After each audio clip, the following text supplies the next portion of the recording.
Greetings, salutations, respect, and love. I'm Scott. You're in the Prog Corner. Today, it's an exciting day. I've been waiting over a year to do this episode. Yeah, we're going to be doing Graaf Generator's discography, and we're going to rank them from worst to first. Yeah, formed in 1967 in Manchester by Chris Judge Smith. The guy came up with the name.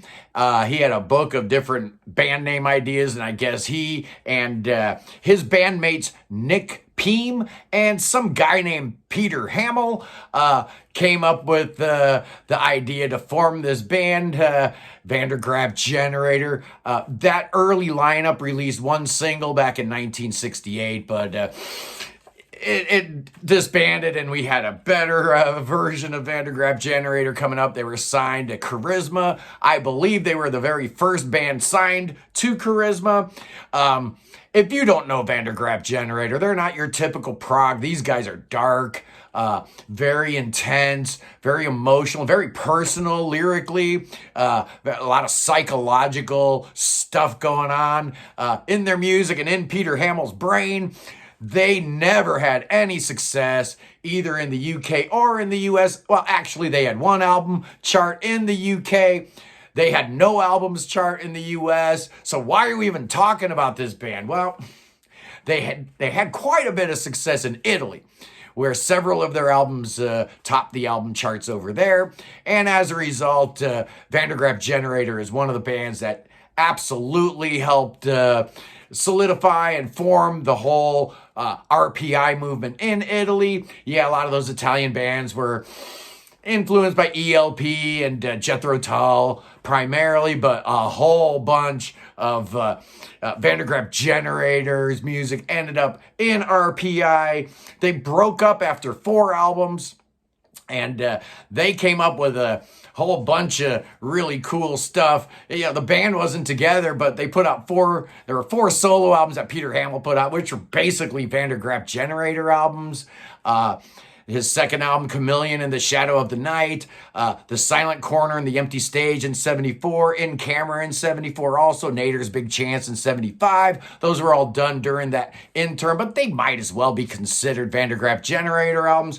I'm not going to consider them. We'll do a Peter Hammill solo discography ranking later. Band came back with Godbluff, did 4 more albums, and then they broke up permanently. Well, that didn't last. They came back with the great album Present, and they did 4 more after that. So we've got a total of 13 Graaf Generator albums that we're going to rank.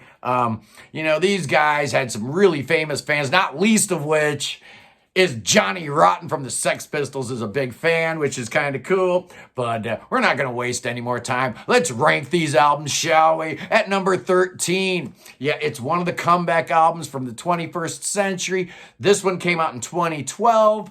It's their 12th album. And this one's weird. It's called Alt. And it's all instrumental. It's all like freak out jam sessions, improvs, and other stuff on the cutting room floor. If this were in the hands of any other band, this just would not work. But actually, all these improvs and bits and pieces come together as a really interesting album. You could almost draw a comparison to Pink Floyd's Uma Guma, the studio side. It's a cool album, but definitely the worst album in their discography because there's no Peter Hammill vocals, and that's really what you want with Graaf Generator. You want to hear what's going on in the brain of Peter Hammill. So that one is in last place. And in the penultimate spot, the 12th spot, the second to worst album they put out. Well, they never put out a bad album. Let's just put that out right away. I like all 13 of these. At number 12, we're going with the debut album, the Aerosol Gray Machine from 1969.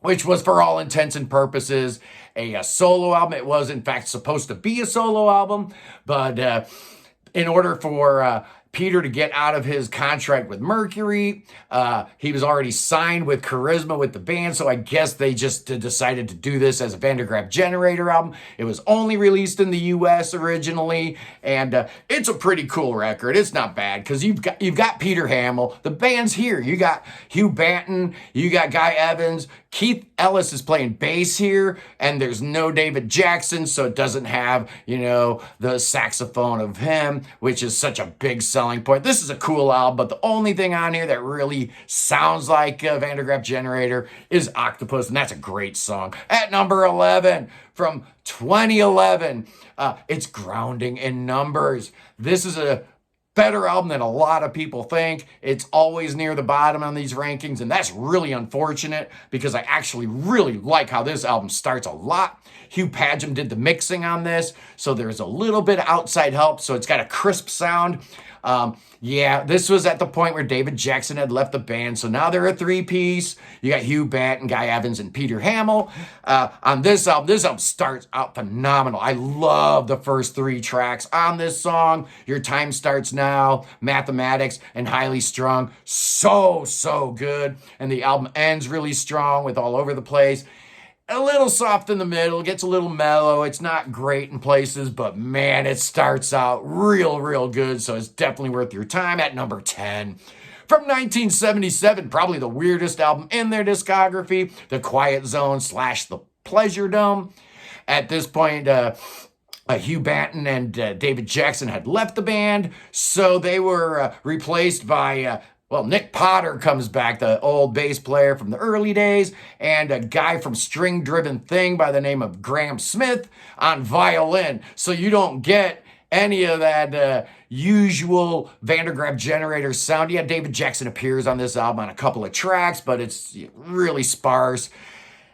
Instead, you get that violin, and it's really weird, and over the course of the album, you do find that you're missing the Hugh Batten's keyboard playing quite a bit, but there's some great songs on here, man. It starts out with that Lizard song that's really cool. The Siren song is great. Sphinx in the Face, but probably the keeper here is the song Cat's Eye, Yellow Fever. It actually sounds a little bit like ELO. Some people call this Van der Graaf Generator's new wave album. Well, in fact, they didn't even call themselves Van der Graaf Generator on this album. They just called themselves Van der Graaf. So clearly Peter Hammill wanted to have a little bit of differentiation from his past, but it's a great album. It's Van der Graaf Generator. Don't let anybody fool you. Don't let them tell you otherwise. It's a phenomenal album. At number 9. Their swan song from 2016, Do Not Disturb. I love this album. Really great. If this is in fact going to be the final Van der Graaf Generator album, they absolutely went out on a high note. Again, this is the 3-man version of the band. And it's got some great tunes on there. Aloft opens it up really nice. Alpha Berlina is a great song. Room 1210, songs about touring and being on the road. Forever Falling is real good. There's a cool up-tempo number called Oh No, I Must Have Said Yes. That's got some vim and vigor to it that I like a lot. Final song is called Go, and it's, in typical Van der Graaf Generator fashion. The lyrics are so emotional and powerful. It's time to leave, close the door, it's time to let go. So clearly Peter and the boys in the band had a feeling that this might be it, and what a way to go out if in fact that is the final album from them. At number 8. Oh, this is a good album right here. At number 8 from 2008, it's Trisector. Oh, man, I really do like this album. This is their 10th album. Again, they're a 3-piece at this point. But these songs are good on this record. It's got some snap to it, It sounds modern, but you can tell it's Van der Graaf Generator. You do miss David Jackson on some of these records. I'm not going to lie, but Trisector is phenomenal. Songs like Interference Patterns, The Final Reel, and the 12.5-minute long Over the Hill. Yeah, Trisector, highly recommended. Great album that a whole lot of people kind of missed out on. Big mistake. At number 7, we're going to 1976 and World Record. Yeah, this one was recorded at Rockfield. It's the last album with the classic 4-piece lineup. It's not as good as the couple records that preceded it. Obviously, Godbluff and Still Life get a whole lot of love, but World Record is a good album. When She Comes is a nice song, A Place to Survive, Masks, Wandering. But really the money shot here is that long epic that closes it out. Mergly 3, The Songwriters Guild. What a cool track that is, man. It's like 20 minutes long. It goes through a lot of weird stuff. Ends with this weird reggae jam that's just odd. Some folks have complained about Peter Hammill's guitar playing on this album. I like it. I think he's a consummate musician. He can do anything. Fantastic. World record. You know it. You love it at number 6. It's the comeback album from 2005, Present. This was unexpected in 2005. Apparently, this just really came out of the blue. You've got the classic lineup all together again for one last hurrah. Such great songs. Disc 1 is actually song-based stuff. Disc 2 is a lot like Alt in that it's all like improvs and, other stuff that didn't make the albums, but this works so much better than Alt. The material here is really fresh, and maybe because Disc 1 is song-centered and Disc 2 is where you get off on all the weird freak-out stuff that I'm a little bit more receptive to it. But either way, Present is phenomenal. Every Bloody Emperor, Borlia's Panic, Nutter Alert, Abandoned Ship, great songs from the modern era. Graaf Generator at number 5. It's gonna be their official debut, which was really their second album. The Least We Can Do Is Wave to Each Other from 1970. This was the only one that charted on either side of the Atlantic. It hit number 47 in the UK. It was produced by John Anthony at Trident Studios. All four, the first 4 were all recorded at Trident with John Anthony around. This is where the band started getting real good, man. Darkness, 1111, Refugees, oh, come on. White Hammer, After the Flood. These are great songs. This is where Graaf Generator became Graaf Generator, and it is great. Just a great album. At number 4. The album that came out right after it from 1970, H to the HE, Who Am the Only One, Hydrogen to Helium. I guess we're talking about nuclear fusion and the exothermic process that allows the hydrogen bomb to go boom and kill millions of people. Again, recorded at Trident with John Anthony. Nick Potter was still around here. I guess on some tracks, and Hugh Batten took over on bass for this album. And going forward, he used bass pedals and he played bass in the studio. Robert Fripp shows up on this album on the song Emperor in His War Room. The great Paul Whitehead does the artwork. I mean, this album has Killer on it. It's got Lost. It's got Pioneers Over C, which C, of course, is the speed of light. Not in the key of C at all. House with No Door. Peter Hammill always talking about the house as a metaphor for what's going on in his brain. Oh, this is a phenomenal record, man. If you don't have this in your collection, you need it. It's fantastic. But the top 3 Graaf Generator albums are absolutely essential. Yeah, I love all 13 of these albums, but this top 3 is as good as it gets for any band. At number 3 from 1976, It's Still Life. Oh yeah, this album I love this album. Pilgrims, La Raza, my goodness gracious. My Room, Childlike Faith, and Childhood's End. It doesn't get a whole lot better. This album is just solid from start to finish. This was the second album after they came back from their layoff, and there was no letting off the gas pedal on this. Godbluff was great, but this is almost as good. So I think I just gave away what my number 2 album is on this list. Yeah, it's Godbluff from 1975, their comeback album. This thing was self-produced at Rockfield, and what's interesting here about Godbluff is Graaf Generator went into the studio exactly 2 months after Queen did Bohemian Rhapsody there, so there was definitely some magic floating around that studio, and it is all over this album, man. There's 4 songs on here, and all 4 are just killer tracks, man.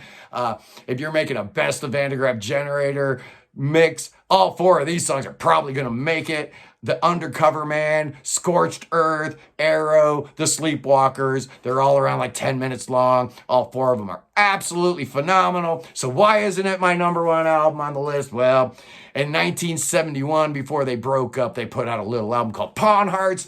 And that is going to be my number 1 Graaf Generator album. Again, you got the Paul Whitehead album cover. Again, it's recorded in Trident with John Anthony. And again, you've got Robert Fripp showing up, this time on the sidelong epic, A Plague of Lighthouse Keepers. So good. Side 1 had 2 songs on it, Lemmings and Man Erg, both incredible tracks.